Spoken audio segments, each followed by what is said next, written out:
உமக்கு மேல் ஒருவரும் இல்லையே, எல்லோருக்கும் மேலாக உயர்ந்தவர்.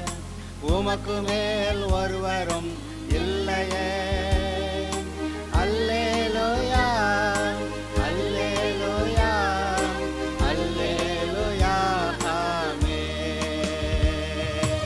அல்லேலூயா, அல்லேலூயா, அல்லேலூயா, ஆமென். ஒருவரால் சிருஷ்டிக்கப்படாமலே தாமாக என்றென்றும் இருப்பவர். ஒருவரால் சிருஷ்டிக்கப்படாமலே தாமாக என்றென்றும். இப்பொழுதும் கூட நீதிமொழிகள் புஸ்தகத்தை படித்து கொண்டிருக்கிறோம். 10 அதிகாரங்கள் முடித்து 11வது அதிகாரத்தில் முதல் 3 வசனங்களை கவனித்தோம்.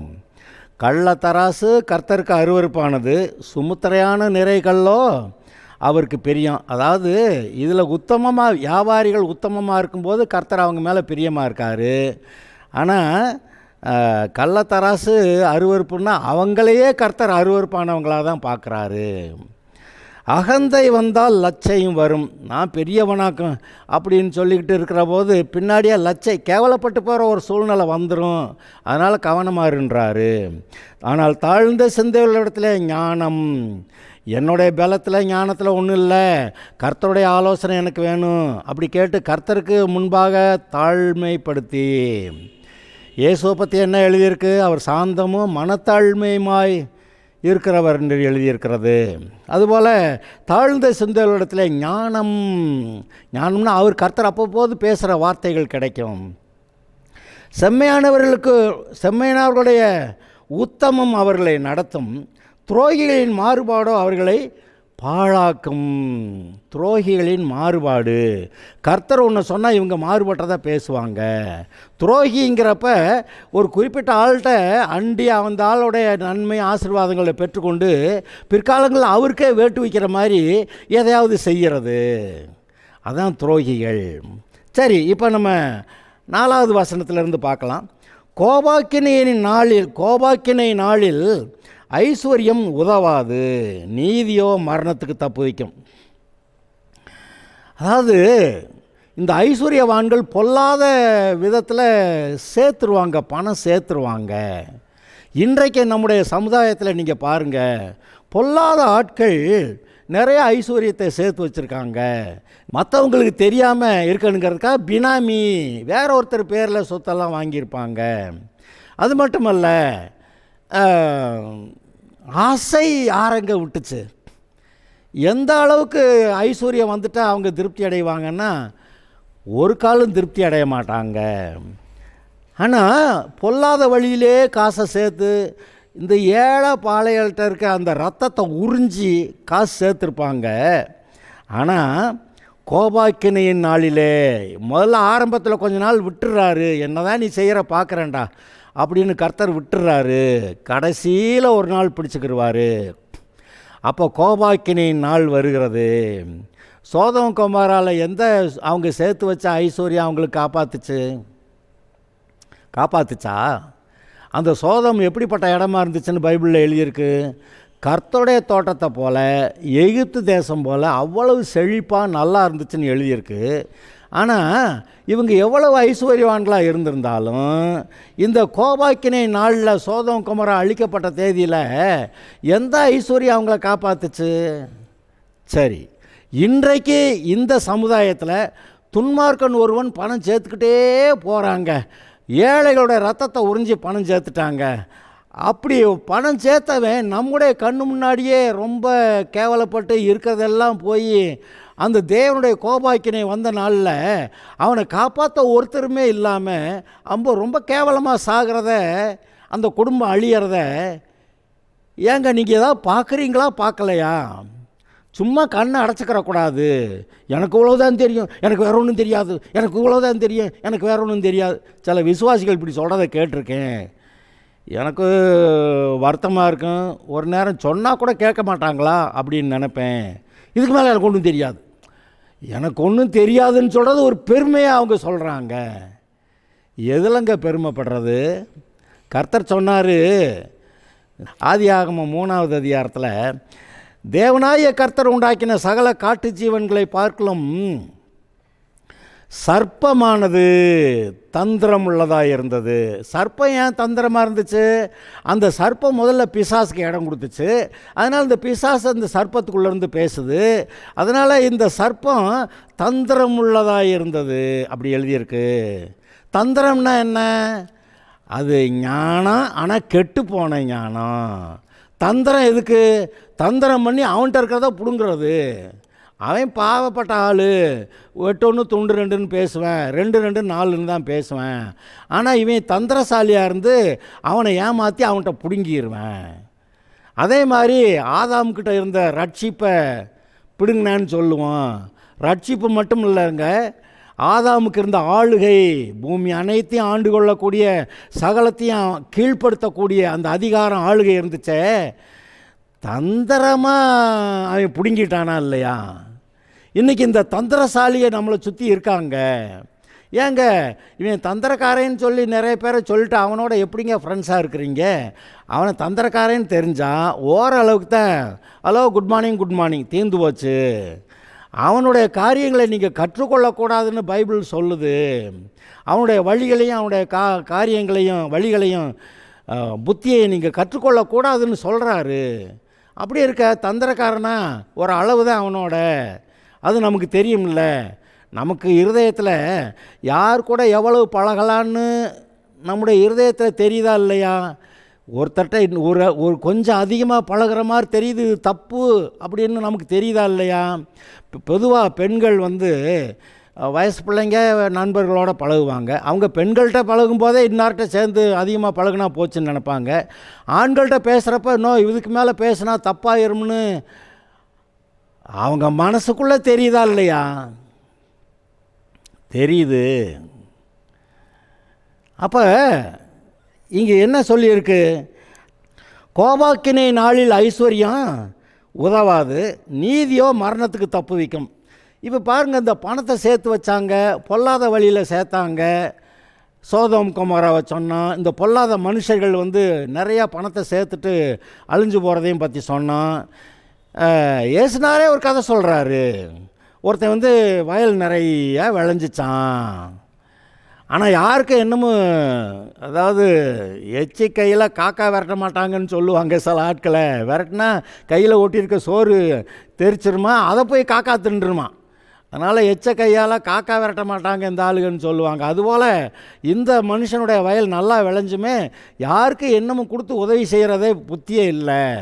அம்பாரத்தில் சேர்த்து வச்சுட்டானா, கடைசியில் தன் ஆத்மாவை பார்த்து சொன்னானா, காலாகாலத்துக்கு உனக்கு சாப்பிட்றதுக்கு இருக்குது, நீ கவலையத்தை நிம்மதியாக சந்தோஷமாக இருன்னு சொன்னானா. கர்த்தர் கதை சொல்கிறாரு, அன்று ராத்திரி உன் ஆத்மா உன்னை விட்டு எடுத்துக்கொள்ளப்படும், அப்பொழுது நீ சேர்த்து வைத்தவைகள் யாருடையதாகும்? அப்படி கேட்டாரா இல்லையா? அப்போ இந்த கோபாக்கினை நாளுங்கிற வருதே இல்லை, அவன் நிறைய சொத்து சேர்த்து வச்சான், அது அவனுக்கு அது உபயோகமாக இல்லை. இன்றைக்கி நீங்களும் நானும் செய்கிற காரியங்கள்லாம் கர்த்தருக்கு முன்னாடி செவ்வையாக இருக்கா பிரியமாக இருக்கான்னு பார்த்து, அது இந்த ஒரு பொருள் சேர்த்தா கூட எந்த அளவுக்கு சேர்க்கணும், அதில் ஒரு கணக்கு இருக்குது. அதில் நாம் சரியாக முன்னேறும்போது இந்த பொருள் நம்மளை காப்பாற்றுறதில்ல, அது பொதுவான வாழ்க்கைக்கு பயன்படும். ஆனால் கோபாக்கினின் நாளில் ஐஸ்வர்யம் உதவாது, அது உண்மை. சரி, நீதியோ மரணத்துக்கு தப்புவிக்கும். நீதிங்கிறது எது? தேவன் உங்களை நீதிமான் ஆக்கியிருக்கிறார், ரட்சிக்கப்பட்டீங்க, நீதிமான் ஆக்கிட்டார். அந்த நீதிமானான பிறகு நீதியை செய்யக்கூடிய திறமை உங்களுக்குள்ளே இருக்கிறது. ஏனென்றால் கர்த்தர் உங்களோட இருக்கிறார். அப்போ நீதிமான் நீதி செய்யணும். இந்த உலகத்தில் பொல்லாத கூட்டம் இருக்குது, அவங்களுக்கு பயந்து அப்புறம் இவங்களுக்கு பயந்து அந்த மனுஷர் செய்கிற மாதிரி செஞ்சால் நீதியை செய்ய தவறிடுவீங்க. ஆனால் அவ்வளவு பயங்கரமான சூழ்நிலையிலையும் நீங்கள் தேவனுக்கேற்ற நீதியை செய்யும்போது அந்த நீதி மரணத்துக்கு தப்பு வைக்குமா? நீங்கள் மட்டும் வித்தியாசமாக கர்த்தரை பின்பற்றி போனதுனால பின்னாடி எல்லாருமா சேர்ந்து ஏதோ பிரச்சனையை கிளப்பும்போது இந்த நீதி உங்களை மரணத்துக்கு தப்பு வைக்கும் என்று எழுதியிருக்கிறது. உத்தமனுடைய நீதி அவன் வழியை செம்மைப்படுத்தும். இருதயம் உத்தமமாக இருக்கிறவன் நீதியான வழியில் கர்த்தருடைய வழியில் நடக்கும்போது அவனுடைய வழியை பாதையவே அது செவ்வைப்படுத்துமாம். துன்மார்க்கனோ தன் துன்மார்க்கத்தினால் விழுவான். பாருங்கள், இந்த டபுள்ஸ், இவன் நீதிமான் ஒருத்தன் துன்மார்க்கன் ஒருத்தன் மாற்றி மாற்றி சொல்லிக்கிட்டே வர்றாரு. அதனால தான் இந்த 9வது அதிகாரம் வரைக்கும் ஞானம் ஞானம்னு பேசின கர்த்தர் 10வது அதிகாரத்திலிருந்து அங்கே நீதிமான் துன்மார்க்கன் அப்படி பேசுகிறாரு. அந்த நீதிமான் துன்மார்க்கன்லேயே பல எடுத்துக்காட்டுகளை சொல்லிக்கிட்டு இருக்கிறாரு. ஏறக்குறைய கடைசி வரைக்கும் இதே மாதிரி போகும். ஆனால் ஒவ்வொரு வித்தியாசமான காரியத்தை, வாழ்க்கையில் வித்தியாசமான காரியத்தை சொல்லிக்கிட்டு இருப்பார். இப்போ கள்ளத்தராசுன்னு சொல்லி அவர் வியாபாரிகளை பற்றி பேசுகிறத பேசினார். அப்புறம் கர்த்தருக்குள்ளே தாழ்ந்த சிந்தையுள்ளவர்களாய், பெருமை இல்லாமல் அகந்தை இல்லாமல் தாழ்ந்த சிந்தையுள்ளவர்களை பற்றி பேசினார். அப்புறம் செம்மை மார்க்கத்தாரும் துரோகிகளையும் பற்றி பேசினார். இப்போ கோபாக்கினை நாளில் ஐஸ்வர்யம் பிரயோஜனப்படாது, ஐஸ்வர்யம்தான், ஆனால் கர்த்தருடைய கோபாக்கினை வந்தப்போ அது உன்னையே காப்பாற்றாது அப்படின்ட்டாரு. சரி, அடுத்து உத்தமனுடைய நீதி அவன் வழியை செவ்வைப்படுத்தும். உத்தமமாக இருக்கிறவன் அவன் கர்த்தருடைய வழி, நீதியான வழியில் போகும்போது அவனுடைய பாதை செவ்வைப்படுத்தப்படும். இது வழி, இதில் நட என்று கர்த்தருடைய சத்தம் அவனுக்கு கேட்குமா? துன்மார்க்கனோ தன் துன்மார்க்கத்தினாலே விழுவான். துன்மார்க்கன் அவனுக்கு ஒரு துன்மார்க்கத்தில் விருப்பப்பட்டு அந்த காரியத்தை செஞ்சான். பார்த்தீங்களா, அவன் வெட்டின குழியிலே அவனாக விழுந்தான் அப்படின்னு சொல்லியிருக்குது. அடுத்தவங்களுக்காக குழி வெட்டுவான், கடைசிக்கு இவன் போய் அதில் மாட்டியிருப்பேன். ஏதோ ஒன்று அப்படி நடக்குதுன்னு கர்த்தர் சொல்கிறாரு. ஏன்னா எல்லாவற்றையும் இந்த உலகத்தில் அக்கிரமக்காரர்கள் பாவிகள் அவங்க இஷ்டத்துக்கெல்லாம் செய்ய கர்த்தர் விட்டுருந்தாலும் திடீர்னு ஒரு நேரம் அந்தந்த இடத்துல கர்த்தர் இறங்குவார். ஒரு அளவுக்கு மேலே கர்த்தருடைய பிள்ளைகளை அலட்டாதபடிக்கு அங்கே துன்மார்க்கனுக்கு என்ன செய்யணுமோ செஞ்சு விட்டுருவார். செம்மையானவர்களுடைய நீதி அவர்களை தப்புவிக்கும், துரோகிகளோ தங்கள் தீவினையிலே பிடிபடுவார்கள். முந்தின வசனமும் இப்படி தான் சொல்லுது, அடுத்த வசனமும் அப்படி தான் சொல்லுது. 5, 6 சேர்த்து வாசிக்கிறேன். உத்தமனுடைய நீதி அவன் வழியை செம்மைப்படுத்தும், துன்மார்க்கனோ தன் துன்மார்க்கத்திலே விழுவான். செம்மையானவர்களுடைய நீதி அவர்களை தப்புவிக்கும், துரோகிகளோ தங்கள் தீவினையிலே பிடிபடுவார்கள். அவங்க வச்ச கண்ணியில் அவங்களே சிக்கிக்கிடுவாங்க, அவங்க விரிச்ச வலையில் அவங்களே போய் விழுந்துருவாங்க. அவங்க மற்றவனுக்கு குழி வெட்டுவாங்க, கடைசிக்கு இவங்க போய் அதில் விழுந்துருவாங்க. கர்த்தர் அப்படி ஏதோ ஒரு ஏற்பாடை பண்ணி வைப்பார். ஓகே, ஏன்னா பழி வாங்குதல் எனக்குரியதுன்னு அவர் சொல்லிட்டார். நீ அடுத்தவனை பழி வாங்காத, அந்த வேலையை நான் பார்த்துக்கிறேன் அப்படி. இந்த துன்மார்க்கன், இந்த தார்மாரா, துரோகி, இவங்க எல்லாருக்கும் எப்போ அவனுக்கு நியாயத்தீர்ப்பு கொடுக்கணும்னு அவர் கணக்கு வச்சுருக்கிறாரு. நீ உன் அக்கிரம அளவை நிரப்புடா, அப்புறம் நான் வர்றேன் அப்படின்னு பார்த்துக்கிட்டே இருந்து ஒரு நேரம் அங்கே சுருக்கு போட்டு இழுத்துருவார். இந்த பூமி இன்றைக்கி பொதுவாக சொல்கிறாங்க, பிசாசு தான் போக ரொம்ப ஸ்ட்ராங் ஆகிற மாதிரி தெரியுதுங்க அப்படின்னு சொல்கிறாங்க. அதெல்லாம் பார்க்க அப்படி தான் தோணுது. ஆனால் இங்கே ஒருத்தர் இருக்கிறாரு, ஓவர் ரைடிங் எவ்ரிதிங், எல்லாத்துக்கும் மேலே இவர் அங்கே கடைசியில் எங்கெங்கே போய் என்ன எதாவது செய்யணும் செஞ்சுக்கிடுவார். அங்கே எகிப்து தேசத்தில் பார்வோன்னு எகிப்தியரும் இவங்களை போட்டு இஸ்ரவேலர் எவ்வளோ பாடுபடுத்தினாங்க. அவங்க எகிப்தியர் பார்வோன்னு நினச்சிக்கிட்டான், நம்மளை தவிர வேறு யாரும் உலகத்திலே கிடையாதுன்னு நினச்சிக்கிட்டான். ஆனால் கர்த்தர் வந்தார். இந்த பாவப்பட்ட மோசையை அவன் சொல்கிறான், மோசை ஐயோ பார்வோன்ட்ட என்னாலும் போக முடியாதுன்னு.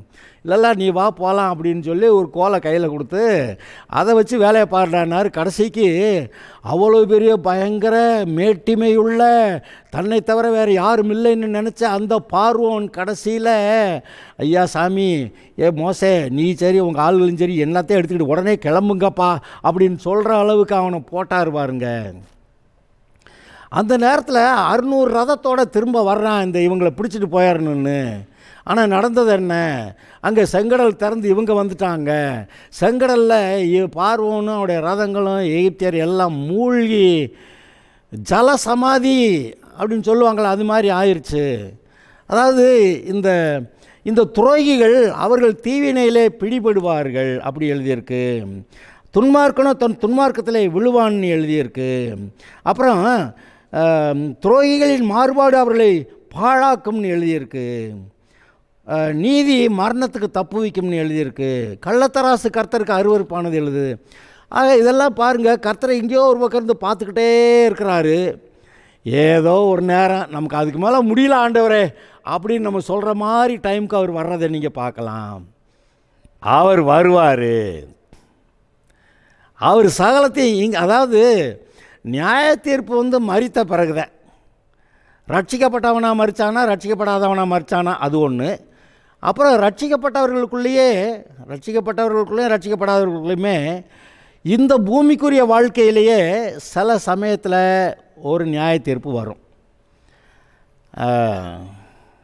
இந்த பொல்லாத ஆளுக ஒரு அளவுக்கு மிஞ்சி போகிறப்ப அவங்களே போய் ஏதோ ஒரு காரியத்தில் மாட்டிக்கிறதை நீங்கள் பார்க்குறீங்க. அவங்க சம்பாதிச்சு வச்ச எல்லாத்தையும் அந்த பணத்தெல்லாம் கொடுத்து தன்னுடைய ஜீவனை காப்பாற்ற எப்படியெல்லாம் கொள்ளையடித்து ஏழைகள்கிட்டருந்து பிடுங்கி அப்படி சம்பாதிச்சாங்களோ அதையெல்லாம் கொடுத்து தன்னை காப்பாற்ற ட்ரை பண்ணுறாங்க. ஏங்க இன்றைக்கி உலகத்தில் கூட நம்ம சமுதாயத்தில் இப்படி நடக்கிறத நீங்கள் பார்க்கலையா? பெரிய பொல்லாத ஆளுக பயங்கரமானவங்களாக இருப்பாங்க.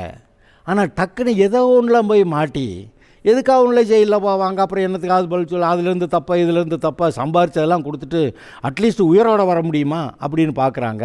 உயிரோட வந்தாலும் கெட்ட பேரோட அதை விட உயிரோட இருக்கிறத விட சாகு தேவலான்னு அவங்களே கூட சமயத்தில் இப்படியெல்லாம் தீர்மானிக்கிறாங்க.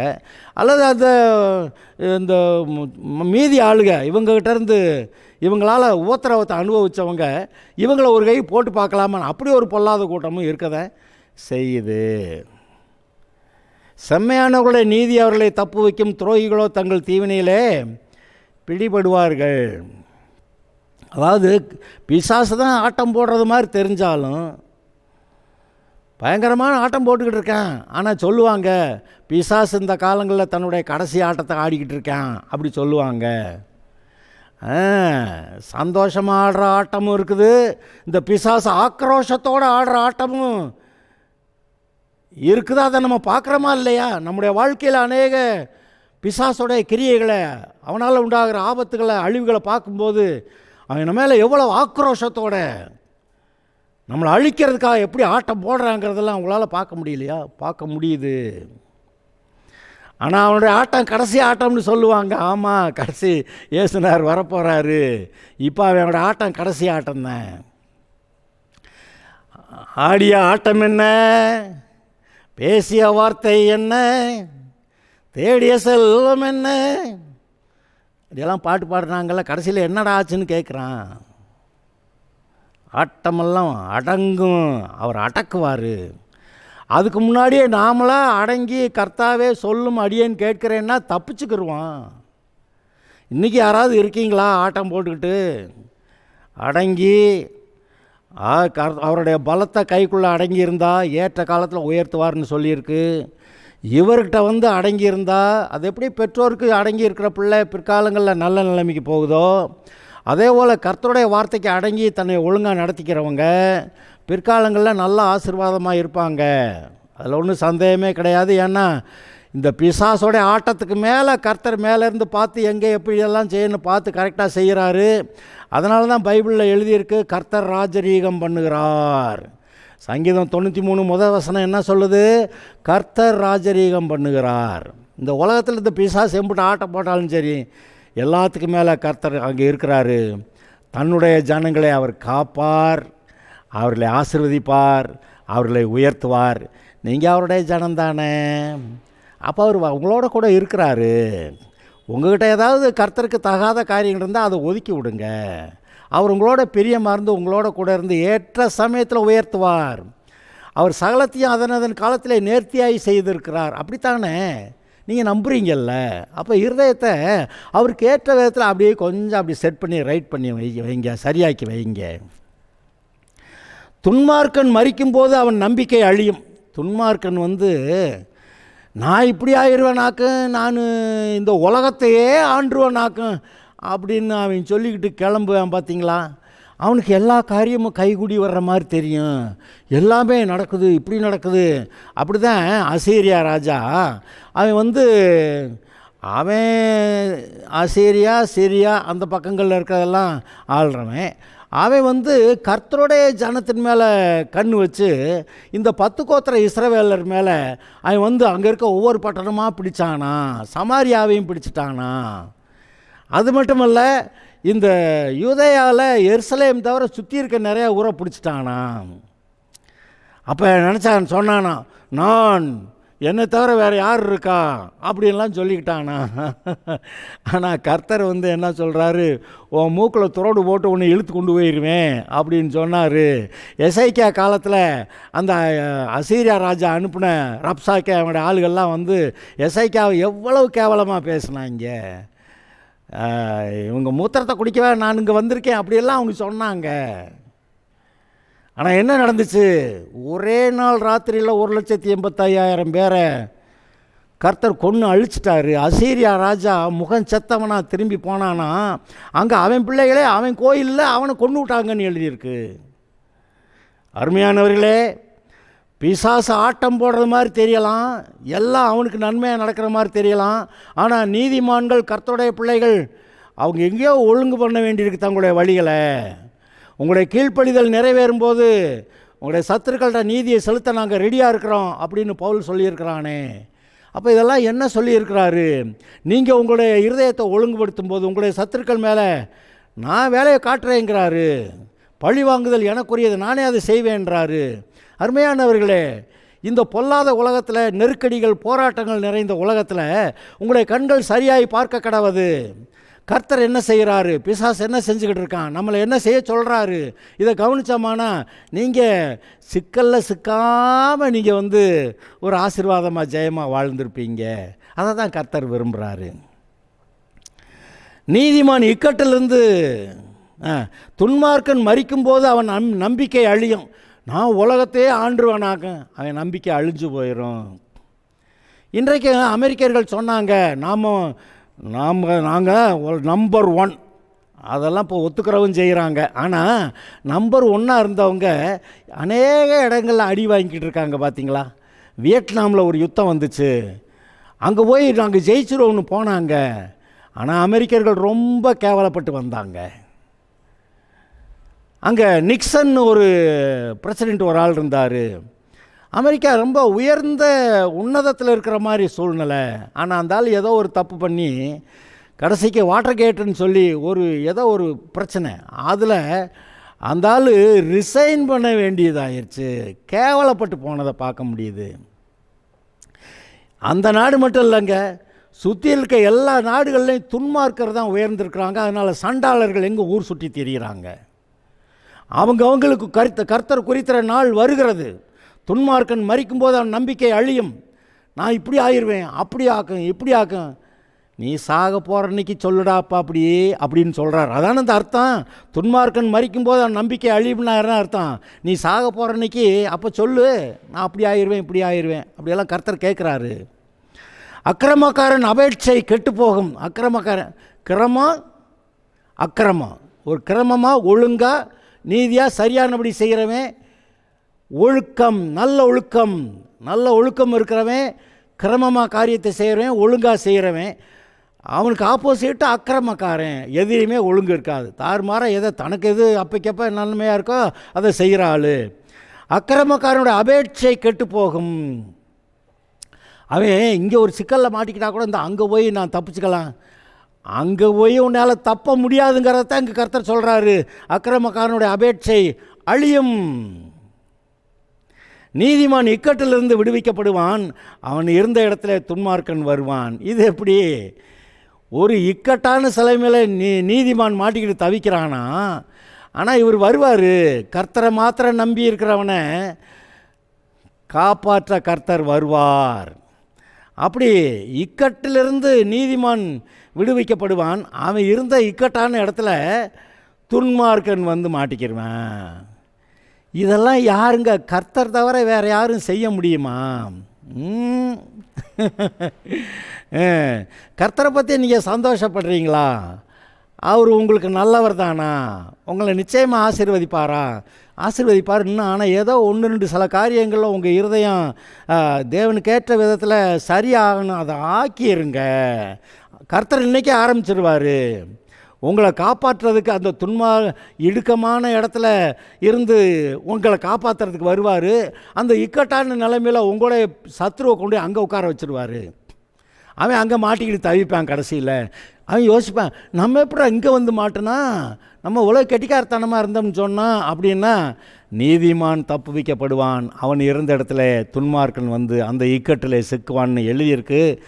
நீங்கள் ஸ்தோத்திரம் ஓகே. ஆனால் கர்த்தர் சுற்றி என்ன நடத்துகிறாரு, என்ன செய்கிறாருன்னு நீங்கள் பாருங்கள். அவருடைய பிளானில் நீங்கள் இருக்கீங்களா? அவருடைய குடும்பத்தில் அவர் உங்களை எந்த நோக்கத்தோடு வச்சுருக்கிறாருங்கிறத பார்த்தீங்களா? தேவன் உங்களை பற்றி ஒரு தீர்மானம் வச்சுருக்கிறார். அந்த பிளானில் நீங்கள் ஃபிட்டின் ஆகுறீங்களா? கர்த்தர் உங்கள்கிட்ட என்ன எதிர்பார்க்குறாரு, என்ன செய்ய சொல்கிறாரு, அதையெல்லாம் நீங்கள் கவனிச்சிங்கன்னா அப்போ அவருடைய நோக்கம், உங்களை பற்றி அவருடைய சித்தம், அவர் எதையெல்லாம் உங்கள்கிட்ட செய்து சாதிக்கணுங்கிறாரு அதையெல்லாம் உங்களை வச்சு செஞ்சிருவார். நம்ம உட்காந்துக்கிட்டு ஆண்டவரே செய்யும் அவர் சொல்கிறார் நீ போய் செய்ய, நான் கூட வர்றேன்னு. அந்த யோசுவா யுத்தத்துக்கு போனப்பெல்லாம் அங்கே இவன் போய் யுத்தத்துக்கு போனான். ஆனால் அற்புத விதமாக கர்த்தர் அங்கேருந்து அற்புதம் செஞ்சு அவனை காப்பாற்றினார். பாருங்கள், யுத்தத்துக்கு போனான். அங்கே என்ன பண்ணிட்டார், கர்த்தர் வானத்திலேருந்து கல்மழையை பெய்ய பண்ணாராம். இந்த இஸ்ரவேலர் யுத்தத்தில் இவங்க கொன்னதை காட்டிலும் கல்மலையில் செத்தவங்க தான் அதிகம்னு போட்டிருக்குது. இவர் எங்கிட்டாவது நுழைவாருங்க. ஆனால் அவருடைய வழியில் நீங்கள் முன்னேறணும். அவருடைய வழியில் நீங்கள் இருக்கீங்களா? அவருடைய பிளானில் இருக்கீங்களா? அவருடைய சித்தத்தில் இருக்கீங்களா? அங்கே யோர்தான் நதி போனாலும் அங்கே பெட்டியை தூக்கிட்டு இறங்கணும், கால் வைக்கணும். அங்கே தண்ணி ஓடுது, கால் வைக்க மாட்டேன் அப்படியெல்லாம் இல்லை. காலை வையி, தண்ணி நின்றுக்கும். கர்த்தருடைய சித்தமானு பார்க்கணும். சும்மா போய் இல்லை, அது அவங்க தண்ணி மேலே நடந்தாங்கங்க, ஏசுனார் நடந்தார், அதனால் நான் ஆற்றுல தண்ணியில் நடக்கிறேன்னு ஒரு கூட்டம் இறங்குச்சான், ஆற்றோட போயிடுச்சான். கர்த்தருடைய சித்தம் என்னன்னு பாருங்கள். அப்போ அதெல்லாம் நடக்கும். உங்களை தண்ணியில் நடக்க சொன்னாரா, நீங்கள் நடக்கலாம். நீங்கள் ஆறு பிரிஞ்சு போகணுன்னு சொன்னாரா, பிரிஞ்சிடும். எலியா வந்தால் சால்வை எடுத்து அடித்தான், பிரிஞ்சிச்சு. பின்னாடியே எலிசா வர்றான், இஸ்ரவேல் தேவனாய கர்த்தர் எங்கே அப்படி போட்ட ஒரு அடி அடித்தான் பாருங்க, திறந்துருச்சுங்க யோர்தான் நதி. அது பேர் மரண யோர்தான். கரை புரண்டு ஓடுறப்போ ஒருத்தனை கடக்க முடியாது. அப்படி சமயத்தில் கூட ஒருத்தன் அந்த ஆற்றை கடந்து அந்த தாவீதோட காரியத்தை செய்து நிறைவேற்றினான்னு சொல்லி நீங்கள் பைபிளில் வாசிக்கிறீங்க. அப்படிப்பட்ட காரியங்களை செய்யக்கூடிய கர்த்தர் நமக்கு இருக்கிறாரு. யோர்தான் நதி ஓடுதா, பயங்கரமான சூழ்நிலையா, சாவு வரப்போகிற மாதிரி தான், இயேசுவின் நாமத்தில் முன்னேறு. யோர்தான் நதி பின்னிட்டு தேங்கி நிற்கும். கர்த்தர் உங்களோடு கூட இருக்கிறாரு. ஹல்லேலூயா. இங்கே அக்கிரமக்காரனுடைய அபேட்சை கெட்டு போகும், நீதிமான் இக்கட்டிலிருந்து விடுவிக்கப்படுவான், அவன் இருந்த இடத்துல துன்மார்க்கன் வருவான். இவனை கொண்டு சிக்க வச்சு விட்டுருவார். மாயக்காரன் தனக்கு அடுத்தவனை வாயினால் கெடுக்கிறான், நீதிமானோ அறிவினால் தப்புகிறான். இந்த மாயக்காரர்கள், ஏமாற்றுகிறவர்கள், வஞ்சகர்கள், அவங்கெல்லாம் அவங்க அப்படிப்பட்ட ஆளுகன்னாவது உங்களுக்கு தெரிஞ்சாதான் நீங்கள் அவங்கள விட்டு விலகுவீங்க. அதனால் அந்த புத்தி வேணும். அதெல்லாம் கர்த்தர் சொல்லி கொடுக்குறாரு. நீங்கள் உங்கள் பிள்ளைகளுக்கு நல்ல காரியம் மட்டுமா சொல்லி கொடுத்தீங்க? இந்த பொல்லாதவன், அவன் வந்து சரியில்லை, அந்த பிள்ளையோடலாம் சேரக்கூடாது, அதெல்லாம் நீங்கள் ஏன் சொல்லி கொடுக்குறீங்க? அவங்க பொல்லாதவங்கன்னு தானே. அதுதான் கர்த்தர் கேட்குறாரு. மாயக்காரன் தனக்கு அடுத்தவனை வாயினால் கெடுக்கிறான், நீதிமானோ அறிவினால் தப்புகிறான். நீங்கள் தேவன் கொடுக்குற அறிவுள்ளவர்களாக இருந்து இப்படி பொல்லாத கூட்டத்துக்கு தப்பி இயேசுவுக்கு சாட்சியாக இருக்கும்படி கர்த்தர் உங்களை விரும்புகிறார். அவருடைய சித்தத்தின்படி நீங்கள் முன்னேறுங்கள். கர்த்தர் உங்களை ஆசீர்வதிப்பார். அல்லேலூயா. Okay, God bless you.